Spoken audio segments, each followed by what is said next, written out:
Pagi Bu Rita, akhirnya kita ketemu ya. Apa kabar Mas Dennis? Apa kabar Bu?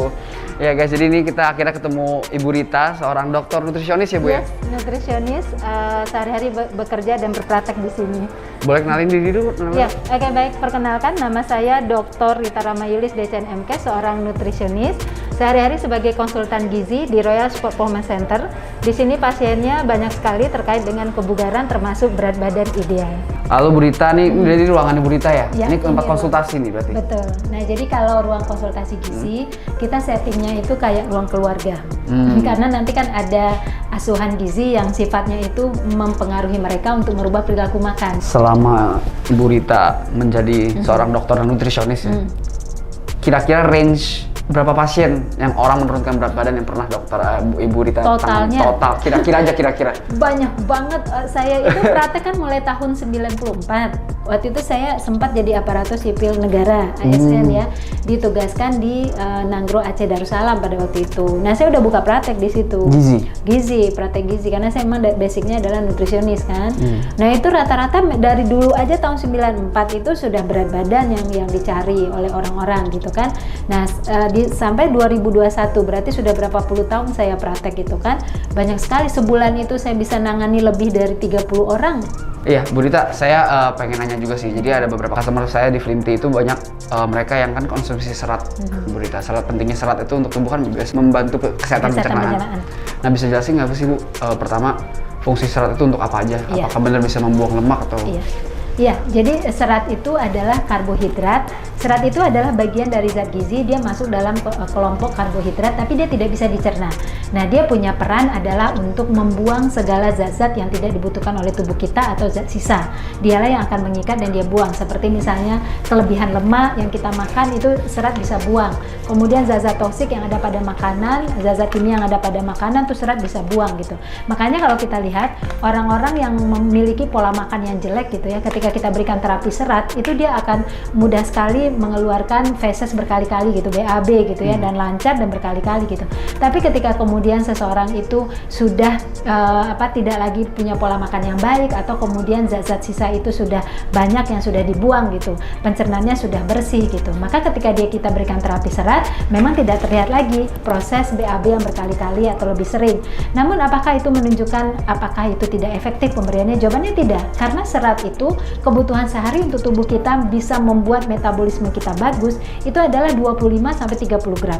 Nah, kalau kita dapatkan dari makanan saja itu agak sulit. Kenapa sulit?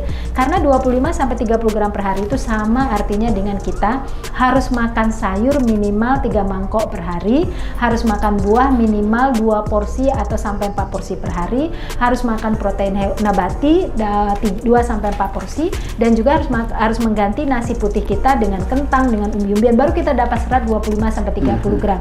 Dan itu sangat sulit, sehingga memang kita kadang-kadang memberikan terapi serat dari functional food. Nah, ketika orang mengkonsumsi itu lalu kemudian dia tidak merasakan proses pembuangan yang sering gitu ya, itu pertanda berarti di tubuhnya tidak banyak zat-zat sisa yang mesti dibuang. Itu pertanda berarti zat toksiknya tidak banyak, lemak jenuhnya juga tidak banyak lagi gitu.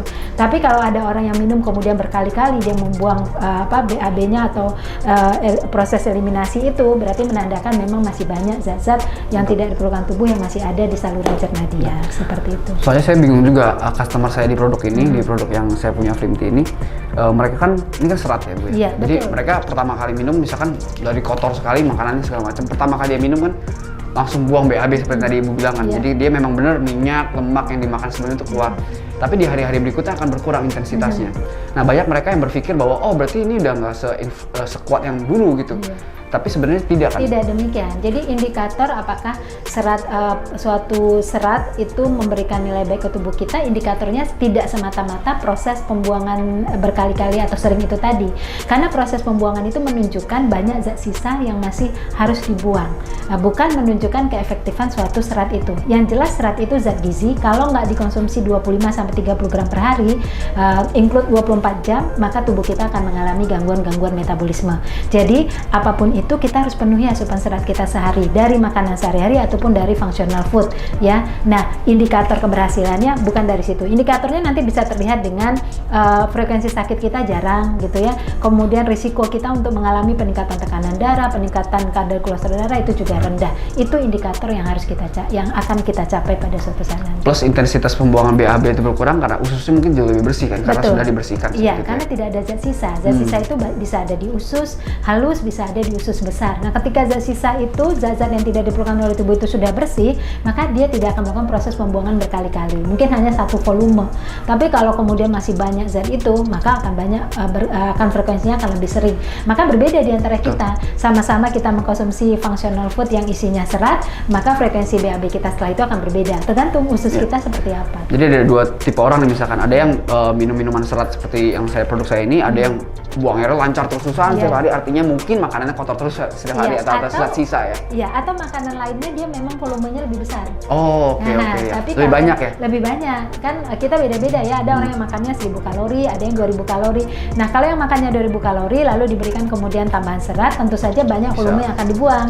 Tapi kalau yang tidak makannya cuma sedikit, yang nggak banyak volumenya. Selain makannya sedikit, ususnya pun udah bersih misalnya, kan nggak ada lagi zat sisa yang masih dibuang. Maka frekuensinya nggak akan sering. Jadi yang pertama ada yang mungkin intensitasnya terus-terusan ada satu lagi yang mungkin intensitasnya akan terus berkurang karena mungkin ususnya lebih besar, ususnya sudah lebih bersih, dan juga makannya mungkin volumenya lebih sedikit. Kecil. Tapi bukan berarti mereka tidak butuh serat ya.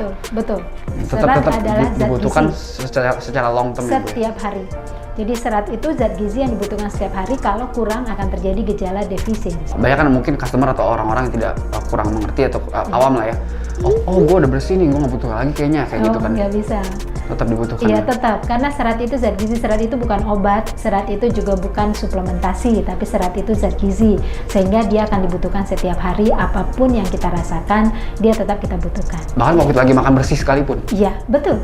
Ataupun lagi makan bersih, karena sebenarnya serat kan fungsinya tidak hanya untuk mengeluarkan makanan yang tidak bersih, tapi serat itu punya peran di dalam keseimbangan glukosa darah, keseimbangan kadar lemak darah, keseimbangan tekanan darah, dan dia juga memberikan makan untuk mikrobiota kita. Jadi di usus halus kita itu ada mikrobiota yang akan memberikan sinyal untuk imunitas, yang akan memberikan sinyal untuk otak mengeluarkan hormon bahagia, yang akan memberikan sinyal untuk penyerapan zat gizi yang bagus. Jadi kalau kita kekurangan serat, penyerapan zat gizi kita tertunda, mood kita jadi lebih jelek, imunitas kita juga lebih rendah. Oke.